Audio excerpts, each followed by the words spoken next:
பாருங்கள் கொலை குத்து மரண குத்துன்னு என்ன குத்துறாருன்னு. இந்த இதுக்குன்னா வந்துட்டு ஒரு திறமைங்கிறது வேணுங்க கண்டிப்பாக. Hello friends, welcome to Tiruppur brothers vlog. எல்லோரும் எப்படி இருக்கீங்க? சேஃப் அண்ட் செக்யூராக இருக்கீங்களா? ஓகே ஃப்ரெண்ட்ஸ், நான் இப்போ எங்கே இருக்கேன்னு பார்த்தீங்கன்னா எங்கள் ஊரில் இருக்கேன். நான் வந்து ஒரு ஹோட்டலுக்கு சாப்பிட போகலாம் அப்படின்ட்டு முடிவு பண்ணிக்கேன். அங்கே என்ன சாப்பிட கிடைக்குன்னு தெரில. ஏன்னா இந்த பக்கம் பூராமே வில்லேஜுங்கிறதுனால ஹோட்டல்ஸ்னால் பெரிய லெவலில் இருக்காது. ஸோ ஃபுல்லாகவே வந்துட்டு அக்ரிகல்ச்சர் லேண்ட் அந்த மாதிரி தான் இருக்கும். ஸோ வந்துட்டு ஹோட்டல் ஏதாவது இருந்ததுன்னா அங்கே சாப்பிட்லான்ட்ருக்கேன். அங்கே என்ன சமைக்கிறாங்கன்னு சொல்லி பார்த்துட்டு அங்கே எதுவும் வெரைட்டியாக செஞ்சாங்கன்னா அதை நான் வந்துட்டு வீடியோ எடுத்து அப்லோட் பண்ணலான்ட்ருக்கேன். அதான் வந்துட்டு நம்ம ஏதாவது கொஞ்சம் பெரிய ஹோட்டல் மாதிரி தெரிஞ்சிச்சுன்னா நம்ம போய் சாப்பிட்லாம் அப்படின்ட்டு வந்துட்டு முடிவு பண்ணேன். இந்த பக்கம் பெரிய ஹோட்டல்னு பார்த்திங்கன்னா சின்ன ஒரு மீடியமான ஹோட்டல் தான் சொல்ல முடியும். பெரிய லெவலில் பெரிய ஹோட்டல் எதிர்பார்க்க முடியாது. ஏன்னா ஃபுல் அண்ட் ஃபுல் வில்லேஜ் தான் இங்கே. அதே நேரத்தில் வந்துட்டு இந்த சரௌண்டிங்ஸ்லாம் உங்களுக்கு காமிக்கலாம்னு தோணுச்சு. அதனால தான் இந்த வீடியோ மெயினாக எடுத்தேன். ஃபுல்லாக பார்த்தீங்களா, தெரியுதுங்களா? ஃபுல்லாகவே விவசாய நிலங்கள் தான் இருக்குது. ஃபுல்லாக சுற்றி பார்த்திங்கன்னா ஃபுல் அண்ட் ஃபுல் வந்துட்டு விவசாய நிலம் தான். ஏன்னா வந்து எங்கள் ஊரில் வந்துட்டு நெல் சாகுபடி பண்ணுறது எங்கள் ஊர். வானம் பார்த்த பூமின்னு சொல்லுவாங்க, அந்த மாதிரி ஊர். ஃபுல்லாகவே கண்ணு கட்டின தூரம் வரைக்கும் வயல் தான் உங்கள் கண்ணுக்கு தெரியும். நம்ம திருப்பூர் பிரதர்ஸ் vlog சேனலில் பார்க்குற நண்பர்கள் எல்லோரும் கொஞ்சம் சப்ஸ்கிரைப் பண்ணிவிட்டு அப்படியே பார்த்திங்கன்னா நமக்கு வந்துட்டு ஒரு மோட்டிவேஷனாக இருக்கும். ஸோ எல்லோரும் கொஞ்சம் சப்ஸ்கிரைப் பண்ணிவிட்டு பாருங்கள். நம்மளோட வீடியோவை லைக் பண்ணுங்கள், ஷேர் பண்ணுங்கள், அப்படியே கமெண்ட்டும் பண்ணுங்கள். இதுக்கு மேலே நான் வந்துட்டு அப்படியே ஹோட்டலில் போயிட்டு மீதி விஷயங்களை பற்றி உங்கள்கிட்ட பேசலான்ட்டு இருக்கேன். இங்கே பார்த்திங்களா, பெரிய பெரிய பனைமரங்கள் ஃபுல்லாக இருக்குது. சூப்பராக இருக்குல்ல லொக்கேஷன் பூரா பார்க்குறக்கு.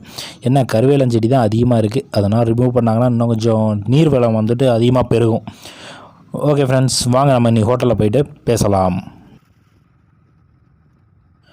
ஃப்ரெண்ட்ஸ், ஃபைனலாக ஹோட்டலுக்கு வந்துவிட்டோம். இங்கே என்ன கிடைக்கும்னு பார்த்தீங்கன்னா முட்டை பரோட்டாவும் கிடைக்கும்னாங்க. அதே நேரத்தில் வந்துட்டு முட்டை வீச்சும் கிடைக்கும்னு சொன்னாங்க. ஸோ ரெண்டுமே நாங்கள் ரெடி பண்ண சொல்லியிருக்கோம்.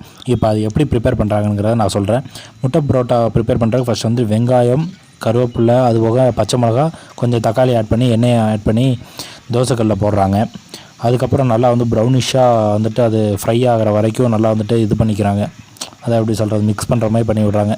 ஏன்னா அப்படின்னா தான் நல்லா வேகும். நல்லா வெந்தால் தான் நல்லா சாப்பிட முடியும். அதனால தான் பார்த்திங்களா, இப்போ நல்லா ப்ரௌனிஷ் ஆகிடுச்சு. இப்போ அது மேலே வந்துட்டு முட்டையை வந்துட்டு அந்த யூஸ் பண்ணுற மொத்தம் 2 முட்டை யூஸ் பண்ணுறாங்க.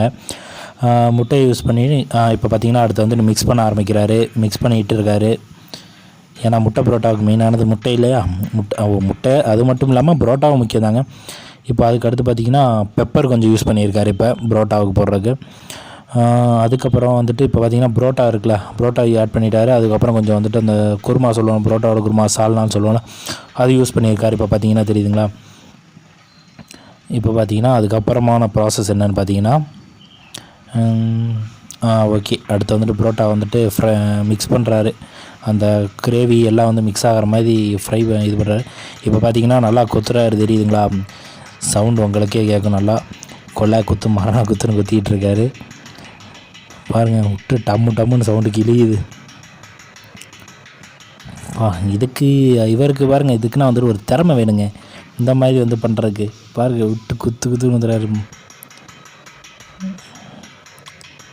செமையாக இருக்குல்ல?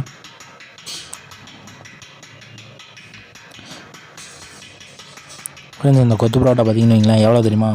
65 rupees வருது ஃப்ரெண்ட்ஸ். இன்னும் வந்து ஒர்க்கு முடியலை போல், அதான் இன்னும் கொத்து பரோட்டாவை கொத்துன்னு ஊற்றுறாரு.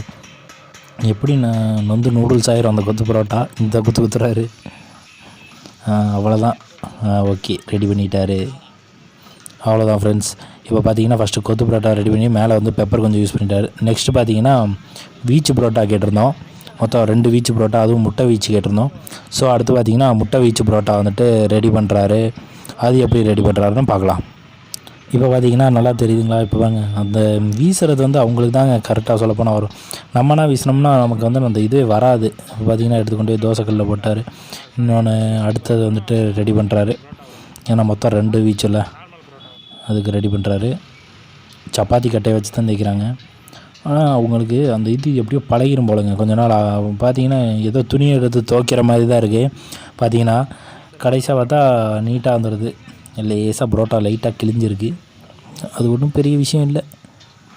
பார்த்தீங்களா ஃப்ரை ஆக ஆரம்பிச்சிருச்சு. இப்போ அடுத்த முட்டையை தூக்கி அதில் இது பண்ணுறாங்க. அடுத்து இந்த பரோட்டாவும் அதே மாதிரி தான். முட்டை பரோட்டா ரெண்டுமே வந்து முட்டை பரோட்டாங்கிறேன், முட்டை வீச்சுங்க ரெண்டும். செமையாக இருக்குல்ல? இப்போ பாருங்கள், லேசாக ஆனியன் இருக்குல்ல, ஆனியன் வந்துட்டு 2 இதுலேயுமே கொஞ்சம் கொஞ்சம் ஆட் பண்ணி விட்றாங்க. ஏன்னா அப்படின்னா தான் கொஞ்சம் நல்லா இருக்குங்க சாப்பிட்றக்கும். அடுத்து கொஞ்சம் பெப்பரு, 2 இதுலேயும் பெப்பர் போட்டிருக்காரு பாருங்கள். நல்லா பாயில் ஆகிட்டுருக்கு. இப்போ கொஞ்சம் ஆயில் யூஸ் பண்ணுறாரு 2 இதுக்கும், ஏன்னா கீழே ஸ்டிக் ஆகாமல் அப்படின்னா தான் வந்துட்டு வரும்.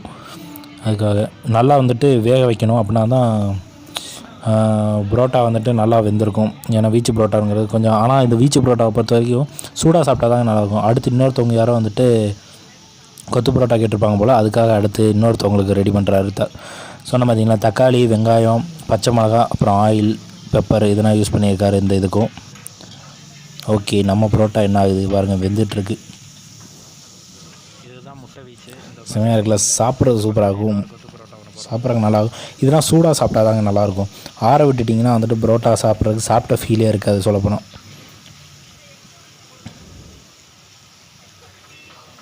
இங்கே பாருங்க, இங்கே முட்டை பாயில் ஆகிட்டுருக்கு. மொத்தம் இங்கே 2 வீச்சு இங்கே ஒரு கொத்து புரோட்டா வந்துட்டு ஒன்று ரெடி பண்ணுறாரு. இன்னொருத்தவங்க யாரோ கேட்டுப்பாங்க போல்.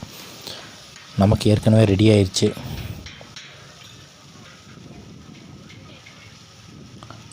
இதுதான் ஃப்ரெண்ட்ஸ் பார்த்தீங்கன்னா, புரோட்டாவை ஃபஸ்ட்டு பிச்சு ரெடி பண்ணி வச்சுக்கிறாங்க. அதுக்கப்புறம் வந்துட்டு கொத்து புரோட்டாவை வந்துட்டு யூஸ் பண்ண, அடுத்து பார்த்திங்கன்னா குழம்பு இருக்குல்ல, குழம்பு யூஸ் பண்ணிக்கிறாங்க. தனியாக சால்னான்னு சொல்லுவாங்க அந்த இதுங்க, அது யூஸ் பண்ணிக்கிறாங்க. யூஸ் பண்ணால் தான் வந்துட்டு அந்த கிரேவி எல்லாமே மிக்ஸ் ஆகி நல்லா இதாகும். இங்கே பாருங்கள், நம்ம புரோட்டா வந்து நல்லா ஃப்ரை ஆகிடுச்சு. இது பாருங்கள், குழம்புக்கு இதுக்கும் நல்லா கொதிக்குதுங்க, தெரியுதுங்களா? இப்போ பாருங்கள், விட்டு கொலை குத்து மரண குத்துறாரு கேத். ஓகே ஃப்ரெண்ட்ஸ், அவ்வளோதான். நமக்கு வந்துட்டு புரோட்டா ரெடி ஆகிடுச்சு. நீ வந்துட்டு பேக் பண்ணி கொடுத்துருவாங்க. உங்களுக்கு இந்த வீடியோ பிடிச்சிருந்தா லைக் பண்ணுங்கள், ஷேர் பண்ணுங்கள். அப்படி நம்மளோட திருப்பூர் பிரதர்ஸ் vlog சேனலுக்கு ஒரு சப்ஸ்கிரைப். Thank you and by.